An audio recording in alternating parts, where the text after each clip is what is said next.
अंदर भी नहीं छोड़ रहे थे। बोल रहे थे कि बुर्खा काट के तुझे कॉलेज में एंट्री मिलेगा या तो फिर तू घर चले जा वापस। ये कुत्ते सब ऐसे भौंक रहे, डरो नहीं, ये सिर्फ हमें डराते हैं कि मतलब हिजाब करो, आज हिजाब के बाद आई, कल दूसरे पे आएगी, परसों इस्लाम पे आएगी, ऐसे होता रहेगा।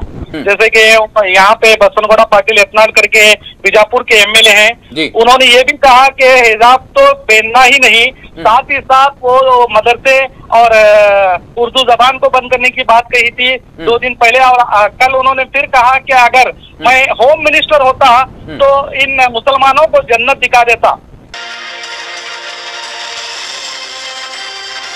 टोला शरपसंदों का इसकी तरफ लपकता है, लेकिन ये शेरनी की तरह उन पर हम कह सकते हैं कि चिंघाड़ते हुए आगे बढ़ती है। फिलहाल वही तालिबा इस वक्त हमारे साथ, जिसका नाम मुस्कान है, हमारे साथ फोन लाइन के जरिए मौजूद है, प्रोग्राम में शामिल हो चुकी हैं। मुस्कान, अस्सलाम वालेकुम।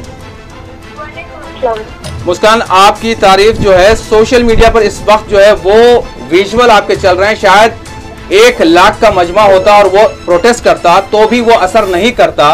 जो आपका ये जो विजुअल है इसने जो है वो कर दिखाया है। बहरहाल मैं आपसे जानना चाहूंगा कि ये कौन लोग थे?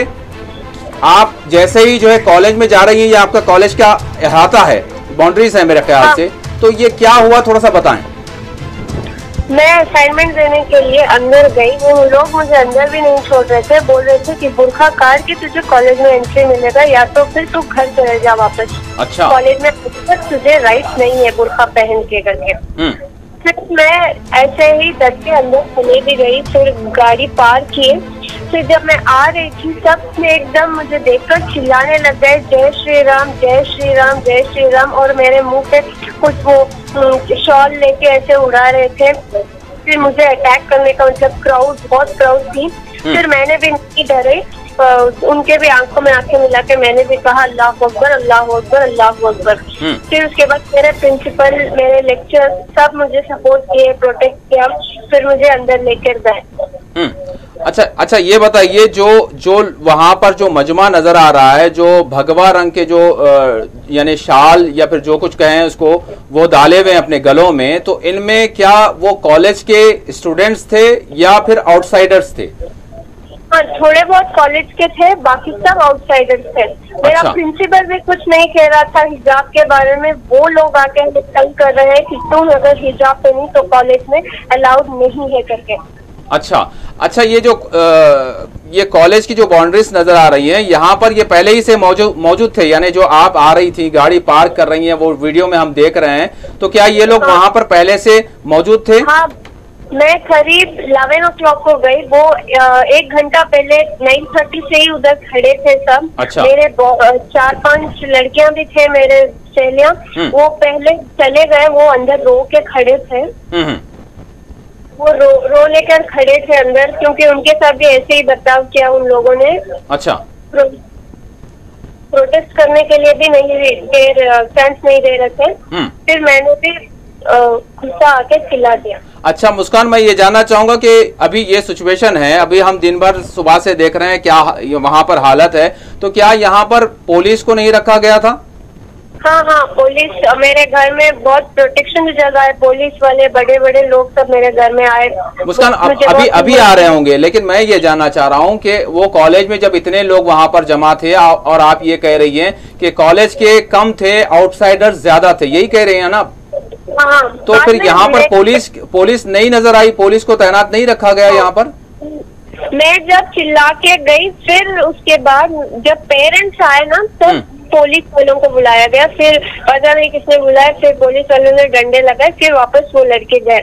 अच्छा, यहाँ पर मैं जानना चाहूंगा कि जो आपके वहाँ पर दोस्त भी होंगे और क्लासमेट्स भी होंगे, तो उनमें कोई गैर मुस्लिम भी होंगे, मुसलमान भी होंगे, गैर मुस्लिम भी होंगे, तो उनका किस तरह से इस मामले में जो है आपको मतलब सपोर्ट मिला या क्या, किस तरह का उनका बिहेव रहा?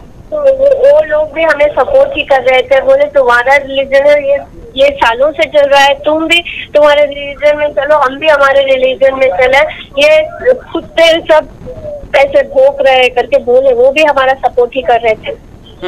यानी जो आपके वहाँ के स्टूडेंट्स हैं, वहाँ के पढ़ने वाले हैं, वो सब यानी उनकी बड़ी तादाद ये है कि वो आपका सपोर्ट कर रहे हैं, लेकिन ये आउटसाइडर्स हैं और ये आउटसाइडर्स आकर इस तरह का हंगामा कर रहे हैं।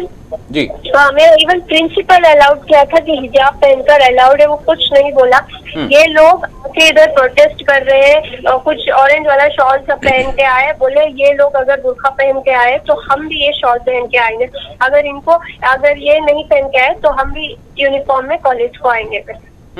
मैं मुस्कान ये जानना चाहूंगा, जब आप आ रही थी कॉलेज की तरफ अंदर दाखिल होने के लिए, तब ये मजमे को आपने देखा तो क्या आपकी फीलिंग रही? मतलब एक बड़ा क्राउड था, वो कुछ भी हमला कर सकते थे, क्या आप में मतलब एक हमने हिम्मत जो देखी, एक जो जज्बा देखा, एक जो हौसला देखा, वो क्या चीज थी कि आप डट गई? मेरे अल्लाह ने मुझे हिम्मत दी, मेरे अल्लाह ने मुझे हिदायत दी कि मतलब सब जैसे मेरे कान में सब आके ऐसे बोल रहे हो, सब बोल रहे बुर्का निकालो, बुर्का निकालो। हिजाब तो एक प्योरिटी है, हर एक लड़की का एक हिस्सा है, ये उसी को निकालने के लिए। जब लड़की इज्जत से आती है उसको इज्जत नहीं मिलती। मुस्कान, यकीनन एक बड़ी तादाद आपको देख रही है और सारा देश आपको देख रहा है। सिर्फ मैं एक मजहब के हवाले से नहीं कहूंगा, बल्कि उन खवातीन के हवाले से, उन वुमेन्स राइट के लिए जो किसी एक मामले के लिए जो है सड़कें जाम कर देती हैं। कोई एक बात होती है, ड्रेस पर अगर कोई सवाल होता है, वो आज हमको नजर नहीं आ रही। मैं जहां तक कह सकता हूं कि वो भी इस चीज को, आप जो कह रही हैं, आपके साथ जो पेश आया, वो भी इसको देख रही हैं। तो आपने ये जो काम किया है, हर तरफ से मैं कहूंगा कि इस हवाले से जो है एक हौसला अफजाई और आपकी तारीफ, आपकी सताइश की जा रही है। तो मैं जानना चाहूंगा कि ये जो आपने यकीनन उनका डट के मुकाबला किया, अब ये कहा जा रहा है कि बहुत सारे सवाल कर रहे हैं कि भाई आपको एजुकेशन प्यारा है, या फिर आपका ये जो स्कार्फ है, या फिर ये जो आपका हिजाब है वो है, आप एजुकेशन की तरफ ध्यान दें, इस तरह की बातें चल रही हैं। क्या सर? मैं ये जानना चाहूंगा कि ये कह रहे हैं कि भाई एजुकेशन की तरफ तवज्जो दें, एजुकेशन को अपने पूरा करें, आपको ये आपकी प्रायोरिटी है, या फिर ये आपका हिजाब आपके लिए जो है अहमियत रखता है, तो इस पर क्या कहेंगी आप? हिजाब तो सालों से चल रहा है, ये बात तो अभी अभी आई है ना कि हिजाब नहीं पहनना, ये नहीं करना, वो नहीं करना करके। एजुकेशन भी है, हिजाब भी है, दोनों भी हमारी प्रायोरिटी है। अच्छा मुस्कान, आखिरी सवाल मैं आपसे करूंगा, इंतजार कर रहे हैं बस। जी, मैं आपसे आखिरी सवाल करूंगा कि ये जो सिचुएशन पेश आई है, ये जो सूरत हाल इस वक्त जो देखी गई है, आप क्या कहना चाहेंगी? क्योंकि बहुत सारी आप ही की जैसी जो लड़कियां हैं, स्टूडेंट्स जो हैं, वो कुछ कोर्स से भी रुजू हुई हैं। हाँ, और एक कॉलेज में भी ऐसा ही हुआ, कुछ लड़कियां काट के फिर जाके एग्जाम दी, क्योंकि उनको एग्जाम में भी अलाउड ही नहीं कर रहे थे। मैं बोलती हूँ एग्जाम गया तो गया, फिर रीड रख सकते हैं, लेकिन हमारे इस्लाम के लिए हमें लड़ना है और आगे बढ़ना है, डरना नहीं इन लोगों से। ठीक, मैं आखिरी सवाल आपसे करूंगा, आप उन लड़कियों को जो इस वक्त प्रोटेस्ट भी कर रही हैं या फिर जो अदालत से रुजू हुई हैं, उनको क्या कहेंगी? और वो उन खवातीन को, उन वुमेन राइट्स के लिए जो काम करने वाली हैं, एक्टिविस्ट हैं, जो आज हमको नजर नहीं आ रही है इस मामले में जिस तरह से नजर आना चाहिए उनको, तो आप उनको क्या कहेंगी? और अपनी जो कोलिग्स हैं, जो साथी हैं, उनसे आप क्या कहेंगी? मैं उनको ही बोलूंगी कि डरो नहीं, ये सिर्फ हमें डराते हैं कि मतलब हिजाब करो, आज हिजाब के बाद आई, कल दूसरे पे आएगी, परसों इस्लाम पे आएगी, ऐसे होता रहेगा। All religions are equal. All religions have the freedom to live their life. तो कोई डिफरेंशिएट नहीं है, वो उनका कल्चर वो फॉलो करते हैं, हमारा कल्चर हमें फॉलो करने दो। बहुत जी। अच्छा, थोड़ी सी एक बात जी, घर के पास सिक्योरिटी का क्या इंतजाम है? मतलब अच्छा, आपको इस मामले के बाद आपको सिक्योरिटी, क्योंकि मामला जिस तरह के सिचुएशन हो गई है, जिस तरह के शरपसंद लोग हैं जिन्होंने जो ये सब देख रहे हैं, तो क्या सिक्योरिटी वगैरह फराहम की गई है आपको, आपके घर वालों को? बहुत सिक्योरिटी दी है, पुलिस सब है, सब नीचे ही है, घर के पास ही सब अच्छी सिक्योरिटी दी है मुझे। ठीक, शकील साहब कुछ पूछना चाहेंगे? नहीं, मैं ये बताना चाहता। जी मुस्कान, मैं बोलूंगी वही कि डरना नहीं, आगे बढ़ो, जो होता है अल्लाह के ऊपर छोड़ो, अल्लाह देख लेगा। यकीनन। बहुत बहुत शुक्रिया मुस्कान। हमारे साथ इस वक्त जो है शकील बागमारे साहब, हमारे करस्पॉन्डेंट कर्नाटक से, वो जुड़ चुके हैं। मैं उनसे जरूर जानना चाहूंगा। अस्सलाम वालेकुम। वालेकुम अस्सलाम। जी शकील साहब, मैं जानना चाहूंगा कि अभी हमने मुस्कान से भी बात की तो उन्होंने कहा कि आउटसाइडर्स ज्यादा थे, मतलब 10% हो सकता है जो है कॉलेज के थे, लेकिन बाहर से थे। तो इसका मतलब क्या है? मतलब मुनज़्ज़म तौर पर बाहर की टोलियां और इशरार को इसमें शामिल किया जा रहा है। तो वाकईतन किस तरह की सूरत हाल है? और अलग अलग कॉलेजेस से अलग अलग जो है खबरें आज हमको मिलती रही। तो बहरहाल किस तरह का जो है अभी रेस्ट्रिक्शंस लगाए गए हैं और क्या कहा जा रहा है, क्या नजर आ रहा है वहाँ पर?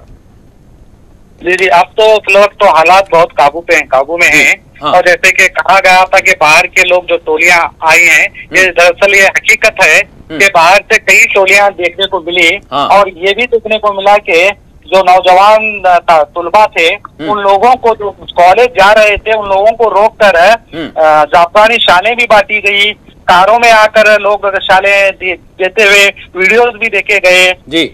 और कई ऑडियो भी वायरल हो चुके हैं। जो एबीपी के जानिब से कार्यकर्ता ये कह रहे हैं कि आप कॉलेज जाएं, वहां पर हमारा एक आदमी मौजूद रहेगा, जो भी हालात वहां बिगड़ेंगे वो हालात को हमारा जो व्यक्ति है वो देखेगा। हाँ। ऐसे कई वीडियो वायरल हो चुके हैं। तो इससे साफ कहीं ना कहीं जाहिर होता है कि बहुत बड़ी साजिश के तहत नौजवान बच्चों को, तालिब इल्मों को भड़काया भी गया है। ये पूरी तरह से लगता है। और मामला देखिए, कर्नाटक में टोटल 12 जिलों में फसादात आज हुए हैं। हाँ।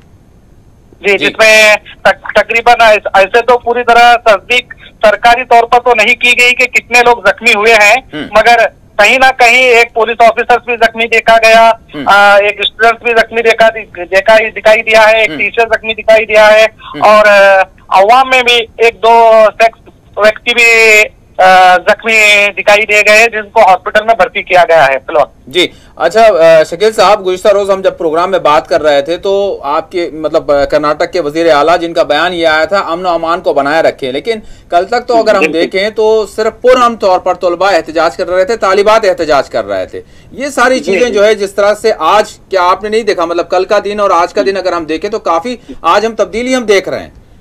जी जी जी, तो इस हवाले से जानना चाहूंगा। जी जी जी, यानी जिसमें संगबारी भी हुई, पथराव का भी मामला हुआ, टोलियां हमने मुख्तलिफ इलाकों में देखी।